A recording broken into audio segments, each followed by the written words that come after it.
have finally invented the tools that allow us to keep in constant touch with each other so that we do not have to depend on the lying media and the lying pundits, when we can feel in one another and know from one another how we understand and see what is going on in our nation and what we think is required. But you know, in the end, the poet who wrote the national anthem got it right. Because he understood that you will not be free unless you are brave.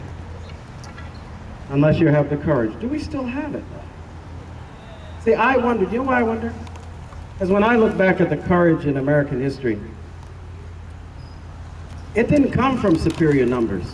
Because when the revolution that started this country was fought, the Patriots didn't have superior numbers. They didn't have superior weapons. They didn't have superior discipline.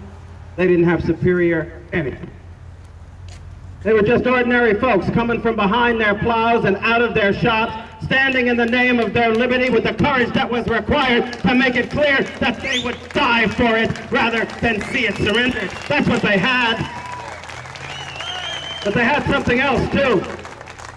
They had the humility that we no longer have, because they were, from Washington on down, willing to understand that if you want the courage to stand up for freedom, then you must have the faith to get down on your knees and ask Almighty God for His blessing.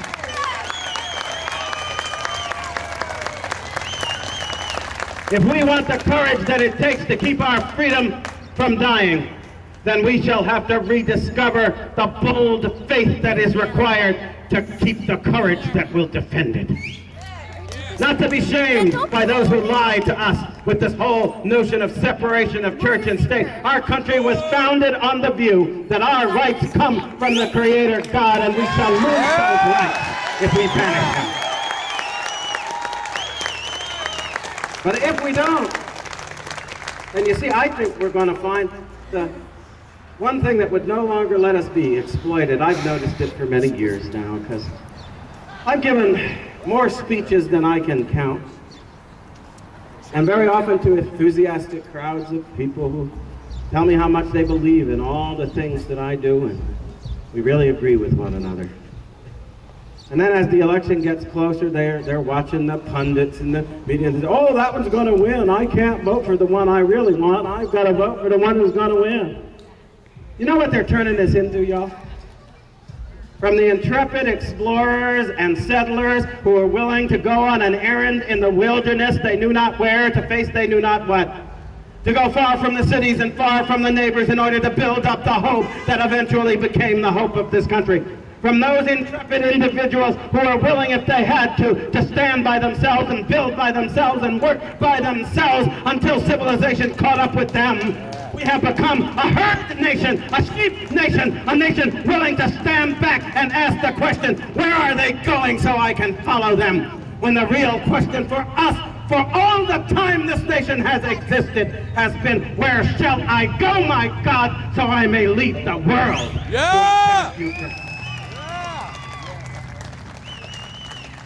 If we want to rediscover that intrepid courage, then we shall have to rediscover the courage that it takes to decide what is right and to stand for it, alone if we must, but to stand for it no matter what. Whether we are up or whether we are down, whether we seem to be winning or seem to be losing, never let go of our liberty, never let go of the things required for our self-sufficiency, never let go of our faith in our God and therefore in our own good right hand. If we can discover these things once again within ourselves, then I think that it will be for us as it has been for previous generations of Americans.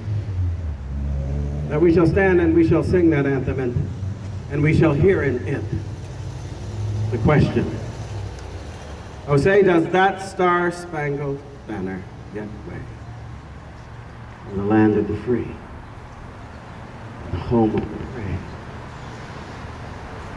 And we shall sing it with confidence, because we shall look again on an America that by our efforts we have pulled back from the brink of despotism, of misery, of dissolution and depression. We shall sing it with confidence because we shall know once again that we may stand proudly in the ranks of those Americans who lifted up our greatness so that we would not let it go. And with that question ringing upon our lips and in our ears, our hearts will answer every time. Yes, it still waves. For we are the free. We are the brave. Our flag still waves. We are the free. We are the brave. Our flag still waves. We are the brave. We are the brave. Our flag still waves. We are the free. We are the brave. Our flag still waves. And we shall never let them tear it down. Not now. Not